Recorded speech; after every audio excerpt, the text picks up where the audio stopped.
Então Deus é um Deus de coisas novas. Deus é um Deus que surpreende. Deus é um Deus que traça caminhos que a gente não percorre. Porque nem eu nem você, se nós imaginássemos, talvez há 20, há 30 anos, ninguém imaginaria estar aqui. Ninguém talvez imaginaria estar na presença do Senhor. Mas a palavra fala que não era a gente que escolhe Ele, é Ele que nos escolhe. Aleluia. A palavra fala que a gente pode fazer até plano, mas a última palavra é do Senhor. Então o Senhor conhece a nossa vida. Ele sabe dos nossos planos. Ele sabe dos nossos projetos. Ele sabe aquilo que está no âmago do nosso coração, aquilo que ninguém vê, aquilo que ninguém sonda, aquilo que ninguém conhece. E esse texto aqui é tremendo, porque fala de um homem que é enfermo desde o ventre. Fala de um homem que tem uma deformidade, uma deficiência desde o ventre.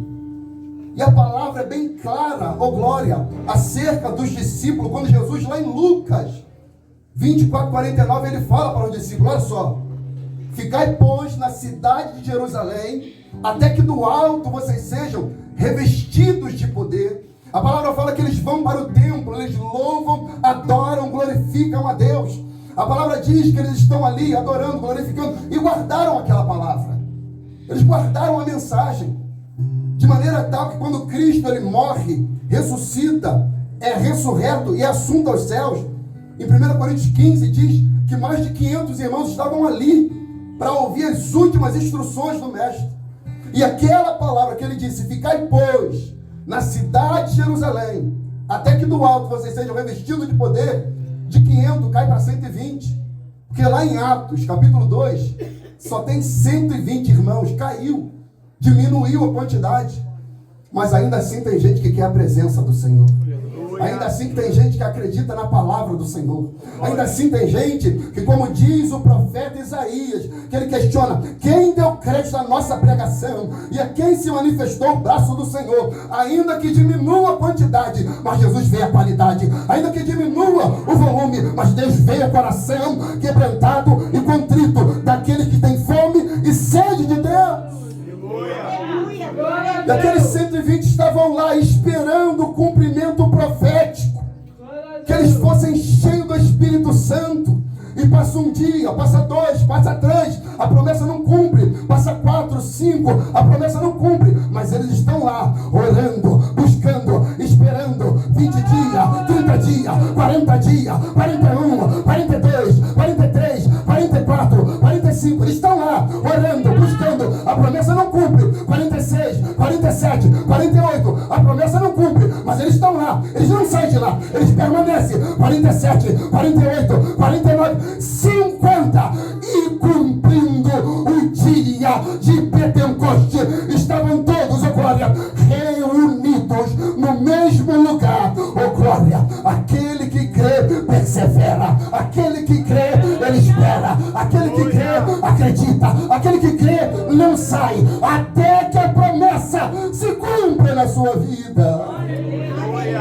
E cumprindo o dia, oh glória, eles estavam lá, 120, esperando. E naquele determinado dia, a promessa cumpriu. Eles estavam lá, reunidos no mesmo lugar. Eles não saíram, eles não arredaram, eles não desistiram. Eles perseveraram ali. E a Bíblia diz: de repente, a partir do momento que você for perseverante, de repente o Senhor te surpreende. De repente a promessa se cumpre. De repente um milagre chega.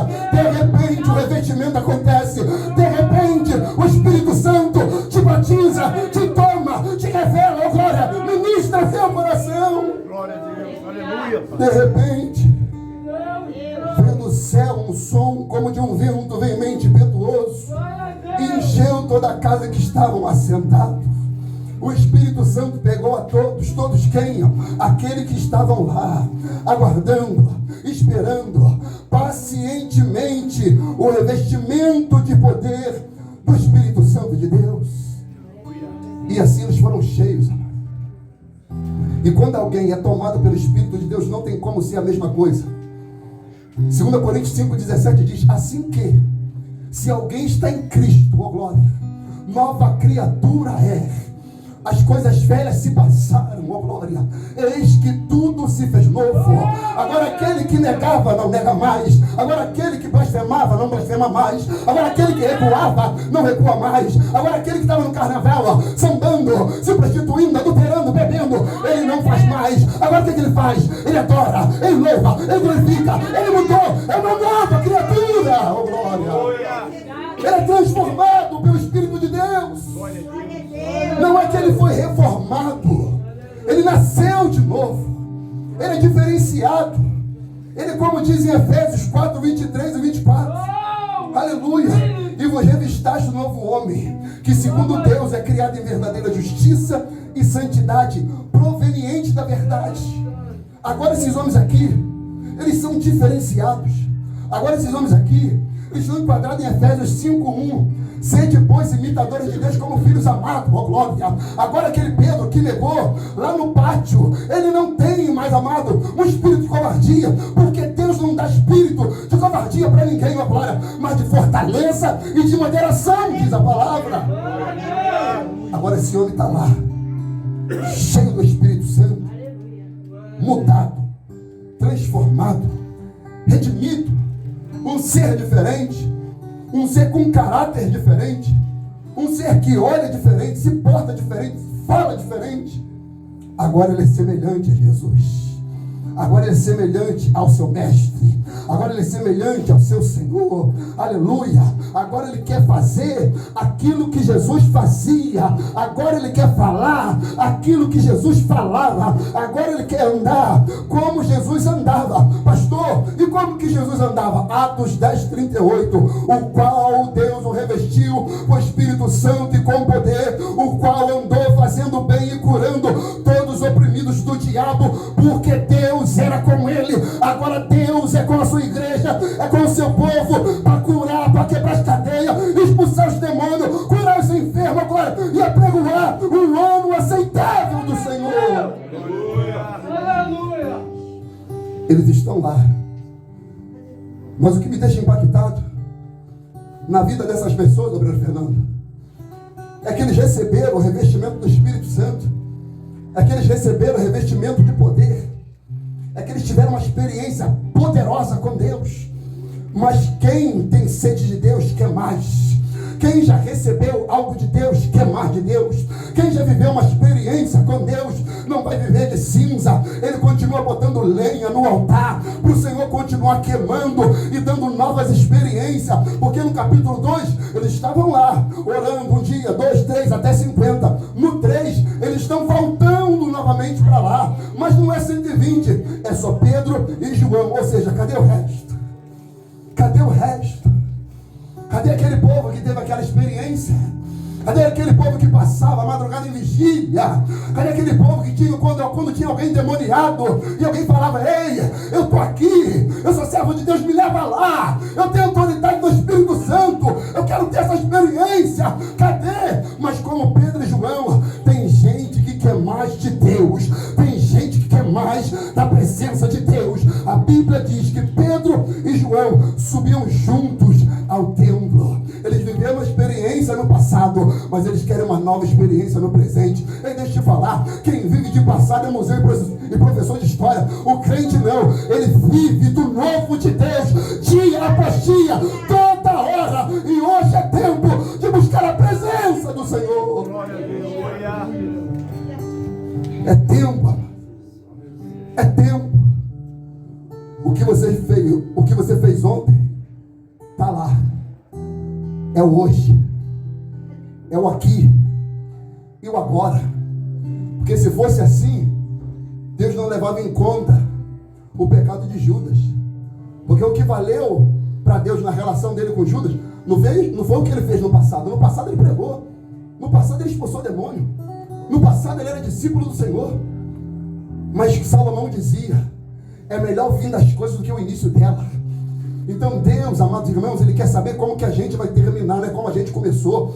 Talvez aqui a maioria aqui começou mal. Eu não tive o privilégio de nascer num berço, na igreja, na presença, não. Eu provei desse mundão, esse fel, esse maligno inferno, mundo pútrido. Eu não tive esse privilégio, mas a maioria de nós, independentemente se nasceram dentro da igreja ou fora dela, a Bíblia diz que todos nasceram em pecado. Então Deus, Ele quer pessoas que tenham sede dele. O que me deixou impactado lendo esse texto na tarde de hoje, quando eu cheguei do trabalho, era que Pedro e João, depois da poderosa experiência com o Espírito Santo, eles poderiam ter ficado em casa, eles poderiam ter ficado lá tranquilo, lendo os pergaminhos. Não, mas a experiência que eles tiveram ontem não mudou hoje. A sede que eles tiveram ontem aumentou para hoje. Eles queriam mais de Deus. Igreja amada, noiva santa, deixa eu te dizer, será que você não está vendo como o mundo está? É tempo de buscar mais a presença do Senhor. Jeremias 29:13, o profeta disse: buscar-me-eis e me achareis quando me buscardes de todo o coração. Apocalipse 22:11 diz: quem é injusto, faça justiça ainda. Quem está sujo, suja-se ainda. Quem é justo, faça justiça ainda. Quem é santo, seja santificado ainda. É tempo ainda de buscar a presença de Deus Todo-Poderoso. É tempo de buscar. De 500, 120, 120 só 2. Subiu. Mas a palavra é assim: é melhor ser 2 do que 1, glória. Por isso que eu digo, Deus não tem problema com quantidade. Eu prego, amados irmãos, da mesma maneira, para 10 ou para 100, para 100 ou para 1000, para 1 ou para 1 milhão, não interessa, porque o que importa não é o mensageiro, é a mensagem da cruz. É Ele, a Ele a honra, a Ele a glória, a Ele o louvor, é Ele que tem que ser glorificado. Por isso é tempo de buscar ao Senhor. Deuteronômio 4:29 diz: então dali buscarás ao Senhor o teu Deus e o acharás, quando buscares de todo o teu coração e de toda a tua alma. Quando estiveres em angústia e todas estas coisas alcançarem, então no fim do dia te virás para o Senhor o teu Deus e ouvirás a tua voz. Há uma promessa daquele que busca, ele vai encontrar. Há uma promessa daquele que ora, ele será ouvido. Ei, meu servo e minha serva, deixa eu te falar, Deus, ele não tapou os ouvidos para a sua oração. O Senhor tem ouvido o seu lamento, a sua súplica, o seu clamor. Deus está de ouvidos abertos.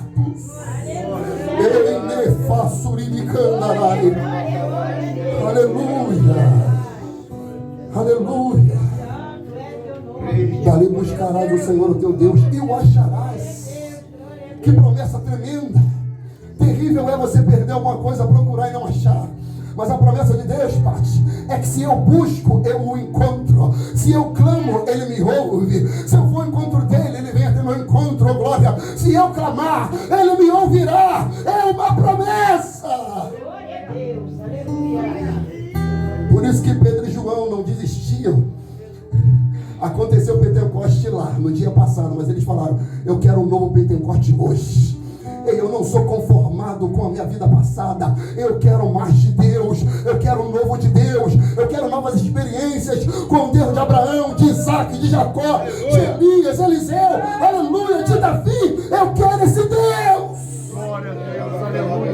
Glória a Deus. Salmo 105:4 diz: buscai o Senhor e a sua força, buscai a sua face continuamente, lembrai-vos das maravilhas que fez, aos seus prodígios, dos juízos da sua boca. Ei, crente, lembra das promessas, lembra daquilo que Deus prometeu, lembra daquilo que Deus já fez, lembra daquilo que Deus já operou na sua vida. Ei, busque a face do Senhor e a sua força continuamente. Isaías 55:6 diz: buscai o Senhor enquanto se pode achar. Aleluia. A igreja ainda hoje tem a oportunidade de ter a liberdade de pregar. Hoje ainda tem a liberdade de pregar. Vai ter um tempo que isso vai ser cessado, irmão, entenda isso. Então hoje é tempo de oportunidade. Hoje é tempo, amados irmãos, de buscarmos a presença do Senhor com tudo aquilo que Ele nos oferece. Aleluia. O pastor Luiz Cláudio abriu aqui em 2 Crônicas 7,14. E se o povo que se chama pelo meu nome, olha condicional, e se o povo que se chama pelo meu nome se humilhar, orar, buscar a minha face e se converter dos seus maus caminhos, então eu ouvirei dos céus. Deixa eu te mostrar um segredo. Tem muita gente, amados irmãos, que até se chama pelo nome do Senhor. Tem muita gente que até se humilha. Tem muita gente que de repente até ora. Tem muita gente até que busca, mas tem pouca gente que se converte. Tem pouca gente que muda. Tem pouca gente que de fato muda o caráter. Vive uma aparência, mas não tem essência. Aí deixa eu falar, Deus não está nem aí para aquilo que você mostra para a sociedade. Deus olha o coração. É por isso que Ele fala, se converta dos seus pecados. Quando se converte, Ele fala, aí sim eu ouvirei dos céus, perdoarei seus pecados, sararei a sua terra. Aleluia. Quando a gente se humilha e busca. Davi, ele fala algo interessante no Salmo 27. Oh glória, irmãos, se a gente tivesse só isso no nosso coração, irmãos, a nossa vida seria diferenciada. Davi, ele falou uma coisa, pedi ao Senhor e a buscarei. Imagina isso, uma coisa só. Eu pedi ao Senhor e a buscarei. O que, Davi? Você quer o templo? Não. Você quer outras mulheres? Não. Você quer mais ouro? Não. Você quer mais prata? Não. Você quer mais fama, Davi? Não. Eu não quero isso não. O que você quer, Davi? Uma coisa pedi ao Senhor e a buscarei, que possa morar na casa do Senhor todos os dias da minha vida, para contemplar, ó glória, a formosura do Senhor e aprender o seu templo. Davi, ele está falando, nada do que eu tenho, nada do que eu sou se compara com a presença. Eu quero mais de Deus, eu quero mais da presença de Deus, eu quero mais da face do meu glorioso Deus. Pedro e João eram dessa maneira. Olha isso, meu pastor Jorge. 120, só 2, subiu a hora, nona. Glória a Deus. Irmãos, marca um culto e chama um cantor famoso, você vê como é que fica. Marca um culto e coloca um pregador famoso, vê como é que fica. Agora marca uma reunião de oração, vê quantos tem. Marca uma vigília de oração, vê quantos tem. As pessoas não querem quebrantamento, as pessoas não querem consagração, as pessoas não querem, ó glória, viver uma vida de intimidade, as pessoas não querem santidade. Irmãos, Deus quer aqueles que o busquem a sua face de todo o coração. Aleluia. Lucas 12:31, Jesus disse, buscai antes o reino de Deus e todas estas coisas vos serão acrescentadas. E aqui eu tenho até que abrir um parênteses, porque quando você cita esse texto, aqueles que já têm no coração, opa, vou buscar primeiro o reino de Deus e Deus me acrescenta casa, carro, dinheiro, fama e sucesso. Não, a palavra fala de comida, bebida e vestimenta. Deus, ele não veio para dar vaidade, ele veio para suprir as necessidades. Se ele quiser dar de maneira demasiada, ele dá, como ele fez com Salomão. Mas Salomão, naquele dado momento, ele quis a presença do Senhor para guiar o povo. E era isso que Pedro e João tinham em mente fazer. Por isso que eles iam ao templo, a hora nona, para orar.